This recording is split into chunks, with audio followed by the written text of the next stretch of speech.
নতুন বছৰ আহি যোৱাৰ লগে লগে সকলোৰে মনত এটা প্লেনিং থাকে যে এই বছৰ মই এই কামটো কৰিম, সেই বছৰ মই সেই কামটো কৰিম। আৰু বহু লোকে ভাবি থাকে যে এইবাৰ নতুন বছৰটো আহিছে, ভাই স্কুটি এখন, গাড়ী এখন বা বাইক এখন ল'বলৈ বিৰাট ইচ্ছা আছে, গতিকে এই বছৰতে ল'ম।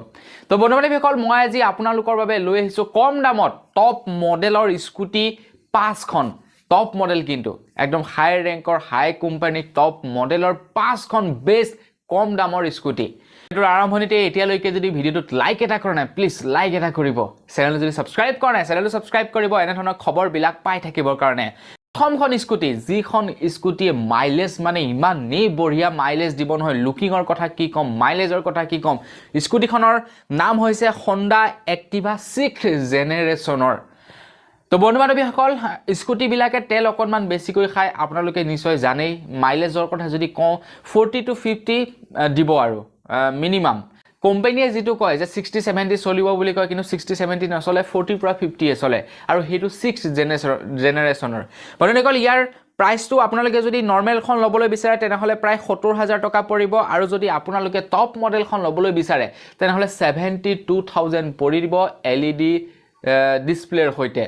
তো বন্ধু-বান্ধৱীসকল, আপোনালোকে যদি ল'ব বিচাৰে এইখন আপোনালোকৰ বাবে বেষ্ট প্ৰাইজৰ স্কুটি হ'ব।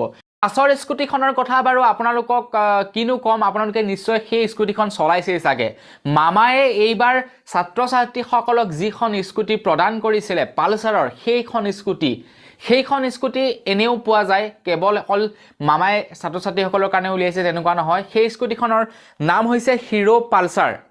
তো বন্ধু-বান্ধৱীসকল, সেই স্কুটিখনৰ চিচি হৈছে 110 চিচি, মানে মোটামুটি এখন বাইকৰ সমানে, ডিস্কভাৰ বাইকৰ সমানে আৰু চিচিটো। আৰু বন্ধু-বান্ধৱীসকল, এই স্কুটিখন আপোনালোকে বহুত কম দামতে পাব, যিটো নেকি অন ৰোড প্ৰাইচ নহয়, কিন্তু ডিলাৰ প্ৰাইচ, যিটো ডিলাৰ প্ৰাইচ সেইটো হৈছে প্ৰায় 61,000 টকা। 61,000 টকা। অন ৰোড অলপমান বেছি পৰিব কাগজ পত্ৰ কৰি, কিন্তু এইখন কিন্তু চবতকৈ একেবাৰে কম প্ৰাইজৰ স্কুটি, আৰু দেখিবলৈও অতি সুন্দৰ চালিয়া স্কুটি। আপোনালোকে চাগে নিশ্চয় চলাইছে মামাৰ স্কুটিখন, এইবাৰ চলাইছে নাই বাৰু কমেণ্ট কৰি জনাব। তাৰ পাছৰ স্কুটিখন হৈছে হণ্ডা কোম্পানীৰে, আৰু এই স্কুটিখনো মানে কি হয়, আপোনাৰ ল'ৰা মানুহৰে চলালে মানে বিৰাট ভাল লাগে, আৰু মাইকী মানুহে চলালেও ভাল লাগে, মতা মানুহৰ কাৰণেও ভাল থাকে। কিছুমান স্কুটি এনেকুৱা হয় মতা মানুহে চলালে অকণমান বেয়া দেখি, কিন্তু এই স্কুটিখন একদম পৰা যেন মতা মানুহৰ কাৰণে বনাইছে তেনেকুৱা ধৰণৰ স্কুটি।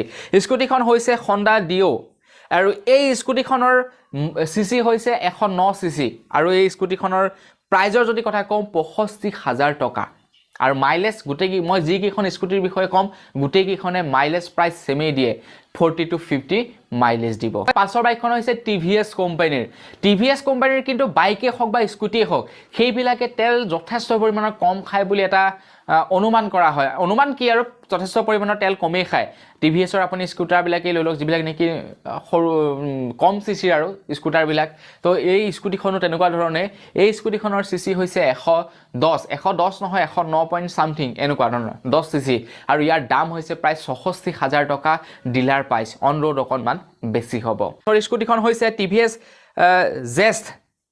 এই স্কুটিখনৰ চিচি হৈছে সেই ছেম 110 চিচি, 110 সম্পূৰ্ণ নহয়, 109 চামথিং, আৰু এই স্কুটিখনৰ দাম হৈছে 64,000 টকা ডিলাৰ প্ৰাইচ।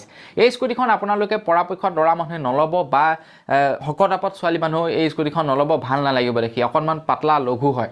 গতিকে বন্ধু-বান্ধৱীসকল, এই 5খন আছিলে এই বৰ্ষৰ আটাইতকৈ কম দামী টপ স্কুটি, যিকেইখন নেকি দেখাতো ভাল, যিকেইখন নেকি কোম্পানীও ভাল, যিকেইখনৰ মাইলেজো ভাল, সকলো ফালেই নাম্বাৰ 1 টপত আছে।